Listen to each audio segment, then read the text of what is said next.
Two Travelers and the Bay of Bengal.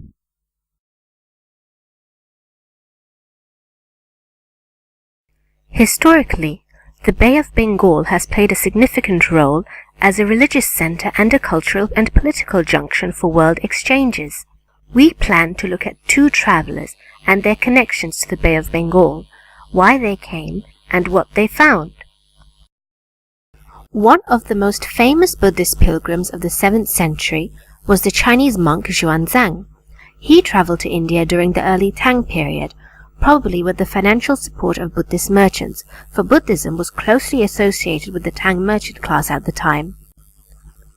Apart from the historical connection of the Buddha's South Asian roots, Xuanzang was also motivated by Indian Buddhist texts, many of which he translated from Sanskrit to Chinese, such as the Heart Sutra. The fact that Xuanzang studied Sanskrit texts in institutions like Nalanda and Vikramshila, and his visits to numerous Buddhist monasteries throughout North Bengal, indicate the predominance of Buddhism around the bay during his time. These are among many of his experiences chronicled in the Great Tang Records of the Western regions, which was compiled during his lifetime. Due to Xuanzang's travels, Chinese Buddhists obtained a greater understanding of South Asian culture. He was one of the few bilingual Chinese monks, and his work in bringing Sanskrit Buddhist texts to China made him famous as the Tripitaka master of the Tang dynasty, the Tripitaka being the Buddhist scripture.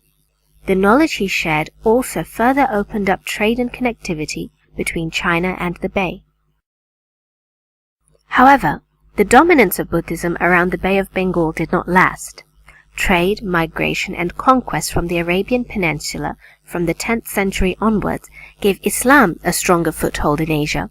With the declining Mongol Empire came greater conflict along the Silk Road, making the seas a safer trade route and giving Islam easier passage to the Bay of Bengal by sea.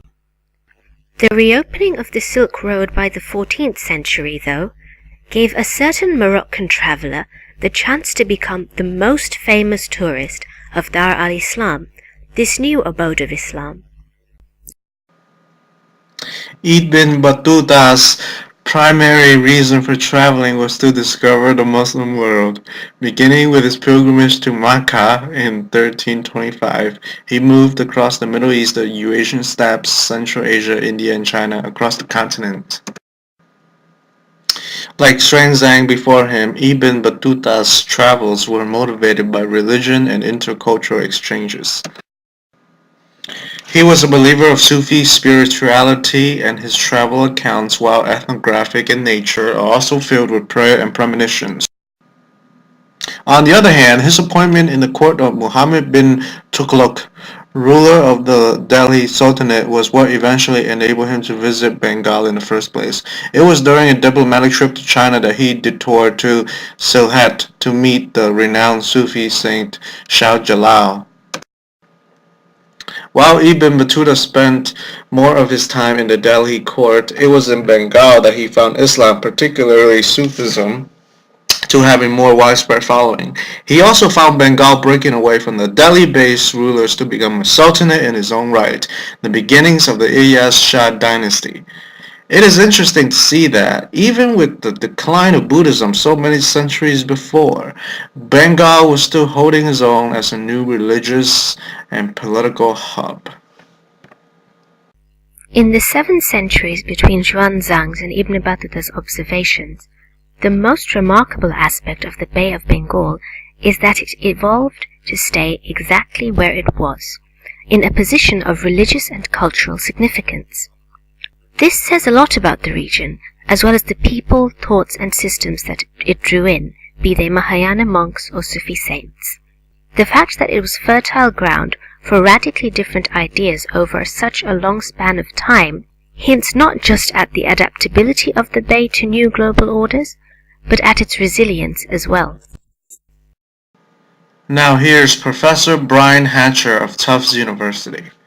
Eastern India in 8th, 9th century, 10th century was a really productive region for Buddhism and was exporting a lot of Buddhist tantra and things like that up.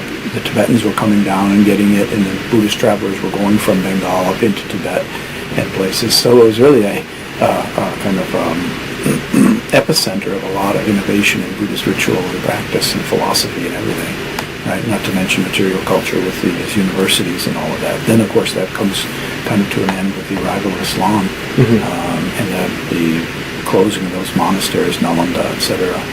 And that, that's an important, obviously that's the high road for Buddhism to originally have gotten out of, if you will, gotten out of South Asia and onto the Silk Road and across the deserts and into Central Asia and out to China, Korea, etc. And so that was the great highway, if you will. And again, when we think of Islam coming in from the northwest and heading east, then Bengal was going to be a place where Buddhism thrives, and in similar ways to Islam, Buddhism will put its roots down into Islam does, of course, become enculturated in Bengal very deeply.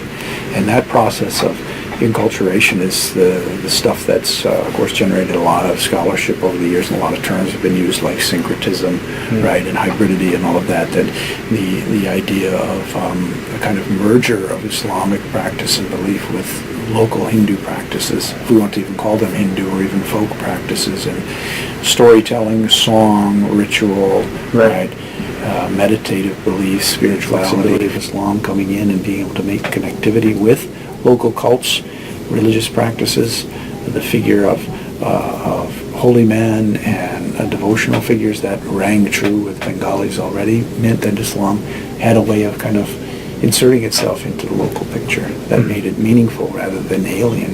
You have the importation of the Islamic administrative frameworks and revenue and taxation and all of that, and then structures of land holding and revenue collection in relation to all of that. So Islam is connected with that. The establishment certainly of a material culture vis-a-vis the building of mosques and shrines becomes... Well, it's the river certainly. It's also just the history of, if you will, the spread of Brahmanical culture, which kind of generally over a couple, 3 millennia basically comes from northwest to southeast. So if you think of the Indo-Aryans coming in through present-day Afghanistan, Pakistan, and then making their way down into the Gangetic heartland, and then this is middle of the 6th century BCE, right. And then from there, Brahmanical culture spreads east towards through what we think of Bihar and down to you get a kind of an observer, right? Who's traveling through and kind of making copious and very detailed kind of observations. And then Babur obviously has got very different things on his mind. Well, perhaps, rulers were often trying to establish their authority vis-a-vis whether it's the ruler in Delhi or the caliph in Baghdad. Something rulers are always trying to establish a mosque and then have the daily prayers said in the name of the ruler, right?